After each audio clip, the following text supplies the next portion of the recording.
Você implementou paginação com limit e offset. Funcionou bem por um tempo, mas quando seu banco cresceu e virou banco de dados de gente grande, percebeu que está tendo bastante problema de performance, que não está mais dando conta? Ou você teve que manter uma paginação com offset e limit porque um cliente legado te obrigava, ou porque não podia simplesmente alterar o contrato da sua API sem quebrar outros clientes? Então esse vídeo aqui é para você. Hoje a gente vai continuar falando da paginação com offset, mas agora com foco em performance, estudando duas alternativas que podem ajudar a mitigar esse problema que sempre acompanha essa estratégia, principalmente quando a gente fala de muitos dados. E vamos ver isso na prática, com resultados reais em um banco de dados real, criado especialmente para isso. Então já clica aí na página 5000 para matar a curiosidade e saber qual é o último item da sua pesquisa, que o vídeo já vai começar. Olá devs, eu sou Bernardo Lobato e esse vídeo aqui é uma continuação direta do nosso vídeo anterior, onde eu falo sobre as duas estratégias de paginação, link aqui no card. Recomendo que tenha assistido ele antes de ver esse aqui, mas não é obrigatório. Lá eu falo com um pouco mais de detalhe, mas aqui eu vou fazer um breve resumo. Em suma, temos duas grandes estratégias de paginação, a paginação baseada em páginas com offset e limit, e a paginação baseada em cursor. A paginação com offset é simples e mais fácil de ser implementada, mas escala mal, porque conforme a tabela cresce, o banco precisa varrer milhões e milhões de registros para devolver algumas poucas linhas. Conforme mostrado nesses gráficos que você está vendo aí na sua tela, a estratégia de paginação por cursor mantém seu tempo de execução independente do número de registros, enquanto que com o offset esse número é linear, ele cresce conforme os registros pulados crescem também. Porém, por diversos motivos, podem ocorrer situações em que somos obrigados a manter uma paginação com offset, como por exemplo, um cliente já consome sua API dessa forma e não tem uma possibilidade simples de mudança, existe a necessidade de UX de manter páginas numeradas e fixas, ou mesmo demandas de SEO, onde crawlers precisam percorrer páginas numeradas para otimizar os resultados. E outras situações também que não fazem muito sentido eu continuar listando aqui nesse vídeo. Dessa maneira, hoje a gente vai focar em duas grandes estratégias que nos permitem ainda continuar utilizando o offset, porém sem que a performance degrade tanto quanto sua utilização indiscriminada que muitos desenvolvedores acabam fazendo ali no automático. Vamos lá? E a primeira dessas estratégias é o chamado Deferred Join, em que consiste em algumas jogadas que nos permitem otimizar a query. Quando utilizamos o offset, o banco de dados precisa ordenar e processar todos os registros antes da aplicação dessa cláusula. Isso significa, em uma analogia grosseira, eu sei, mas compreensível, eu chegar no restaurante, pedir 40 pratos para o garçom, comer os últimos 10 que ele trouxer e jogar os primeiros 30 na lata de lixo. Nada eficiente, certo? Pois bem, para a gente evitar que nossa paginação tenha esse comportamento, ou um comportamento similar, podemos restringir a quantidade de dados que serão processados, criando uma espécie de subtabela, somente já com os IDs definitivos que vamos processar com a nossa paginação real. E uma vez que tenhamos esses IDs, que já são que vamos devolver no final do processo, aí sim fazemos os joins com as tabelas reais e pegamos os dados completos e definitivos. Confuso? Parece, mas na prática é um pouco mais fácil de entender. Vamos dar uma olhada aí na seguinte consulta. Select asterisco from produtos, P, order by criada em limit 10, offset 1 milhão. Com essa consulta, o banco vai ler, ordenar e processar 1 milhão de registros, descartar 999.990 e devolver os últimos 10. Agora vamos aplicar a estratégia mencionada dos Deferred Join. Com essa estratégia, mudamos a consulta, adicionando uma subtabela, selecionando somente os IDs que sabemos que o nosso resultado final vai conter. Veja só. Select P asterisco from produtos P, inner join, select ID from produtos, order by criado em limit 10, offset 1 milhão, otimizado, on.p.id é igual a otimizado.id. Você entendeu a jogada que a gente fez aqui? Primeiramente, o banco de dados vai executar a consulta interna, que seria o select ID from produtos, order by criado em limit 10 offset 1 milhão, e com o resultado dessa consulta, já sabemos exatamente todos os IDs que vamos precisar processar antes de devolver para o usuário.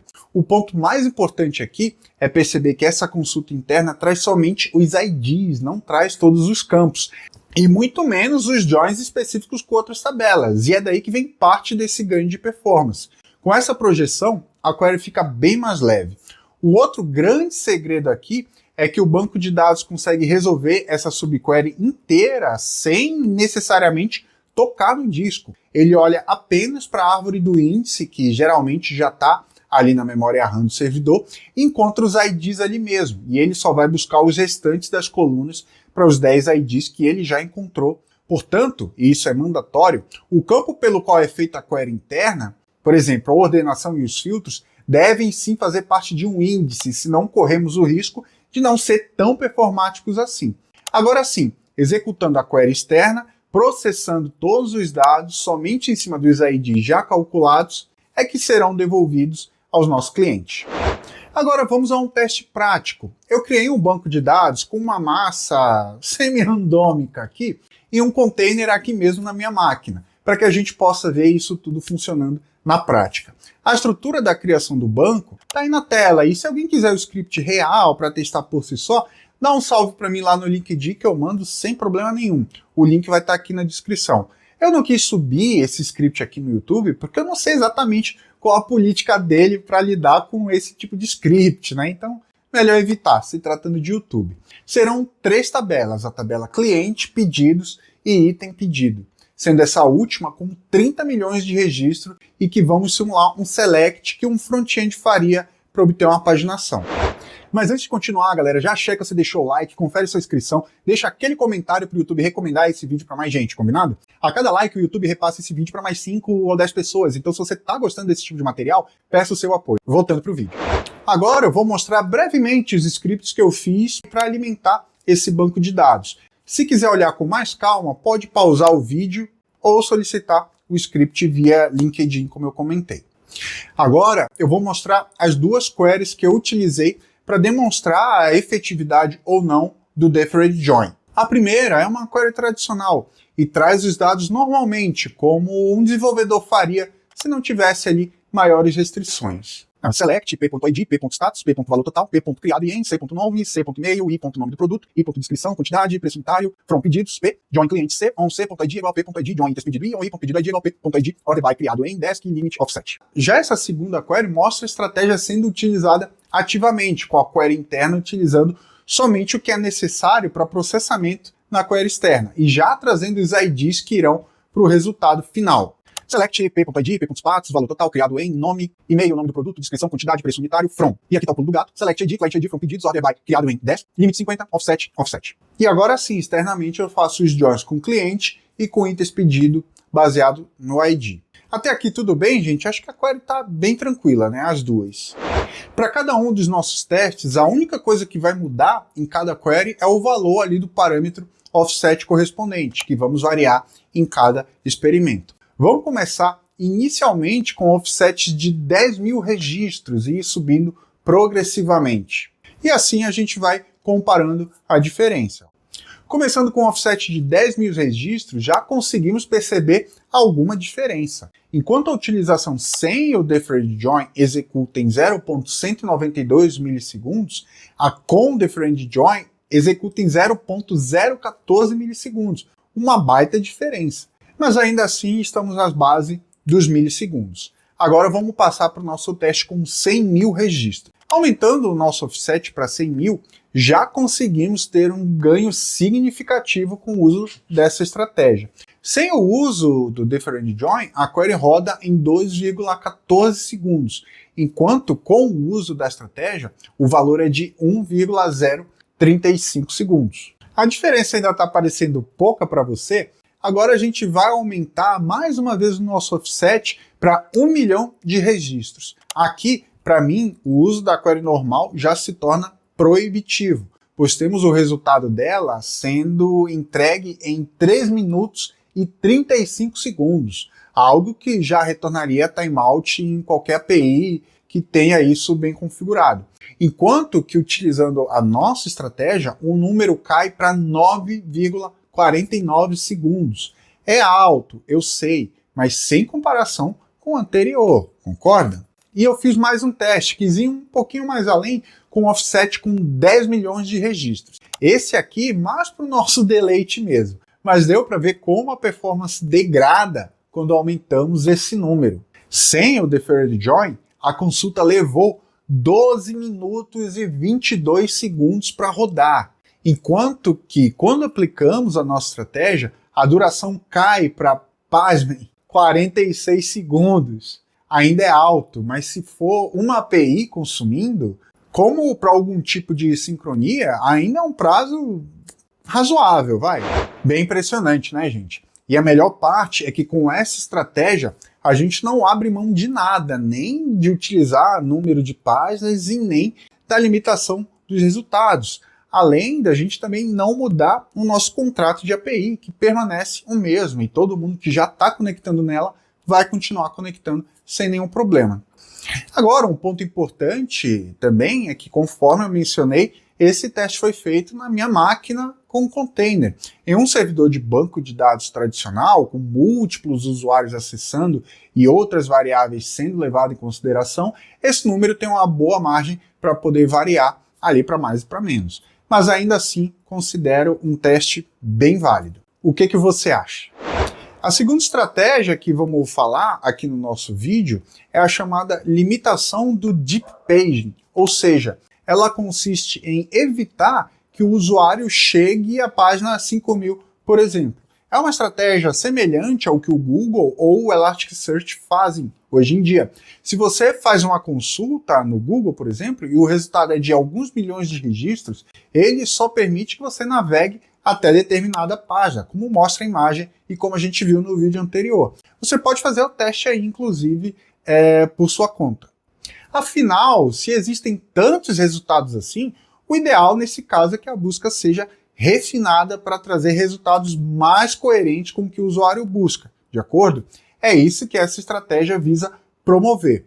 É claro que aqui você precisa ter primeiro a certeza que o seu sistema permite esse tipo de estratégia, pois se for uma outra API que está consumindo a sua e ela precisa fazer algum tipo de sincronia de bases, por exemplo, em que precisa ler de fato todas as páginas, todos os registros para se manter atualizado, essa abordagem não funcionaria do jeito que se está esperando.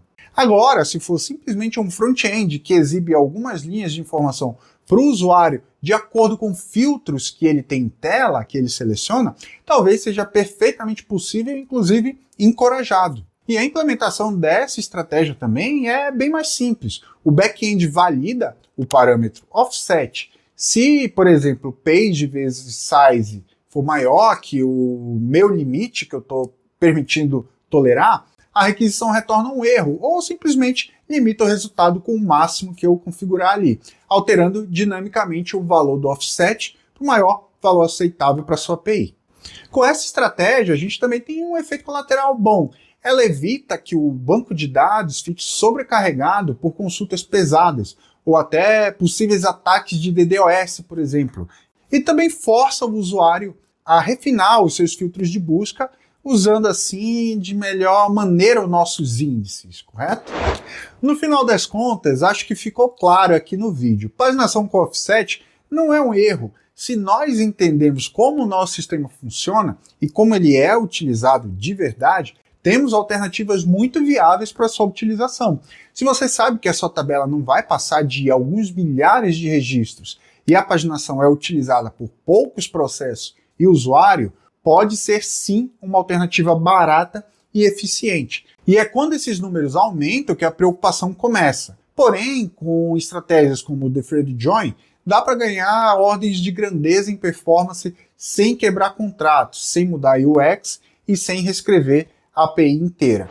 E se esse tipo de conteúdo um pouquinho mais aprofundado aqui sobre arquitetura, sobre APIs, performance e back-end te ajuda no dia a dia, peço mais uma vez que deixe seu like, se inscreve no canal, compartilha esse vídeo aqui com o seu time, com o seu tech lead, que isso ajuda demais o canal a continuar trazendo esse tipo de material, ok?